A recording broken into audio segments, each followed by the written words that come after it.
Hi guys, it's Miss Heidi here. I'm going to be making with you today another one of my really favorite recipes. It's another small batch, one bowl. It's how I roll. I like to have use less ingredients in the house, have a smaller amount of desserts around, and that way we can all enjoy it. And we don't have leftovers that we have to worry about eating later.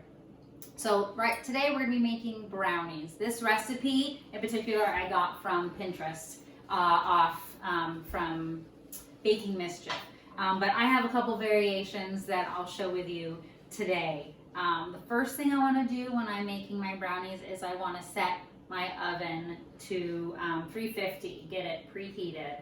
And then the second thing I do, this recipe does call, it says you can put it in a like a loaf pan, and if I've cooked it in here, I find that the brownies are nice and thin and cakey, which is very delicious. But I do enjoy my brownies to be a little thicker. So today I'm going to be baking them with you guys in this little pan that I have, just from a cake pan that I have laying around, and I'm hoping it'll make them a bit thicker. I've already wiped some butter throughout the inside of this pan. So the next thing, if I'm making like a white cake or something, I'll butter it, and then I'll throw some flour in there to get the flour to stick, and it helps the cake or brownies come out quicker. Since it's brownies, I'm going to use a little bit of cocoa powder on the inside of this to hopefully it'll stick to the sides, and it'll make those brownies come out a lot easier. Oop, I need a little bit more here. And I'm just shaking it on my hand. I remember when I was baking with my mom growing up, watching her bake, she would always be bumping the pan and having the extra flour go into the sink. So this reminds me a lot of baking as a kid. A lot of times I'd have to sneak baking when my mom was at home because I'd make a big old mess. So as you can see here, I have the inside with the flour pretty far up on the edges so that when my brownie bakes up, it'll come out a lot more easily. I'm just gonna dump the rest of that out there.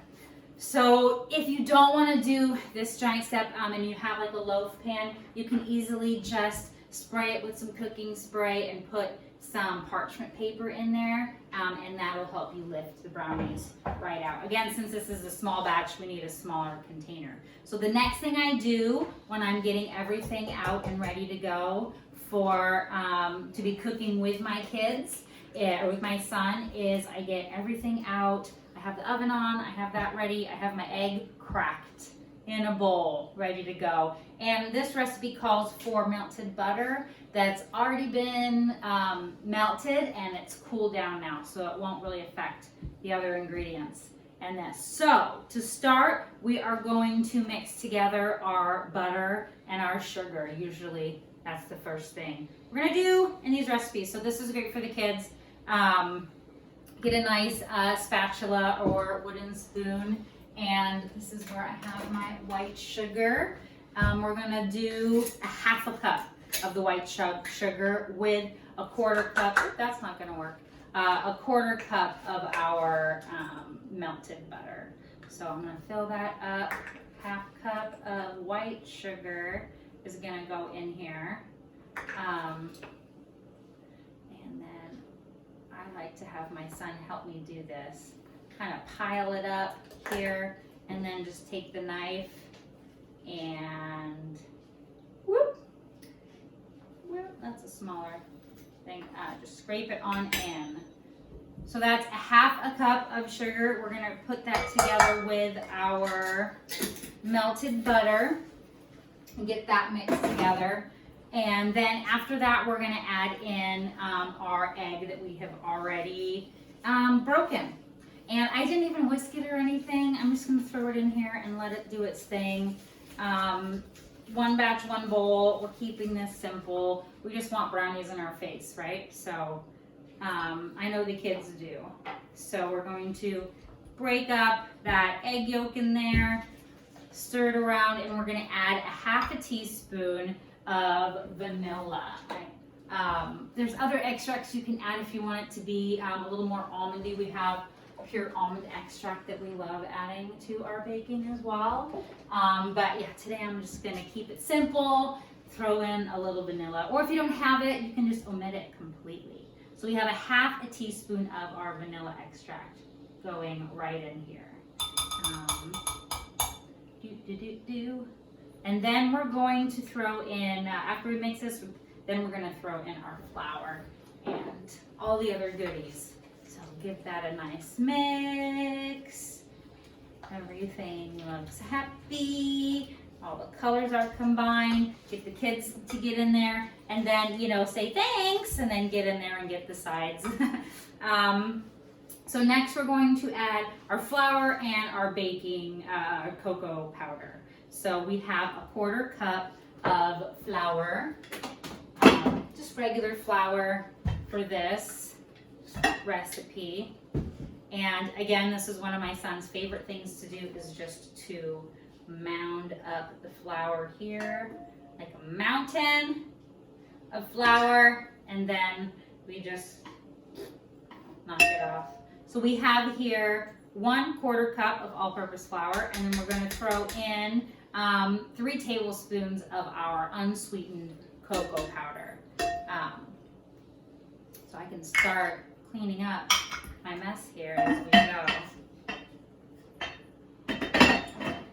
I love when it makes very little mess and I still get yummies in my face. So we have our powder, flour, and then we have our cocoa powder. And this recipe calls for it to be sifted. A lot of times you get your cocoa powder and it is just full of lumps.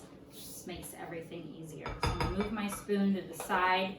I'm gonna get me 3 tablespoons of cocoa powder, and then I'm gonna sift them in. This step, I don't think it's really that super necessary, but this particular cocoa powder that I got is very chunky, so it's gonna help here. So I have our 3 tablespoons of cocoa powder. My son loves doing this too. Sift it through. And then for me, it's not baking unless you add salt.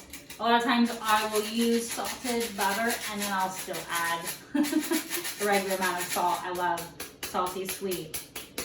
So getting all of our cocoa powder in there, snowing. And then we'll give that a mix before, we can add our baking powder and I'll salt our salt right now before we give it a mix. So we're going to measure the same amount of the salt in the baking powder. Baking powder, baking soda, baking powder. 1/8 of a teaspoon of the baking powder. I'm gonna drop that right in there.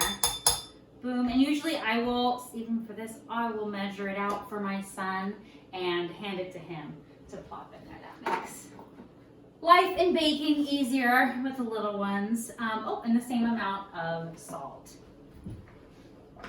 So I find having all of my baking stuff kind of out and ready to go, since I love baking, makes it easier to just throw everything in a bowl and makes everyone happy. So baking powder, salt, we're gonna mix that together and then we're gonna throw it in our bowl and bake it. So my oven's already prepared at preheated to 350. And since if you do choose to put your brownies in a loaf pan, you just want to spread it out till it almost reaches all of the edges. And that you're going to bake that for about 20 to 24 minutes. And if you want your brownies to be a little bit more chewy and fudgy, you don't have to bake as long. You can bake for about 19 to 20 minutes. So with this, since it's a little bit of a smaller container, I should get that fudgy consistency with 20 to 24 minutes of baking. So we will see. So I'm going to throw this in my pan and then we'll throw it in the oven and we will see how yummy they look when they come out. I have a few taste testers at home.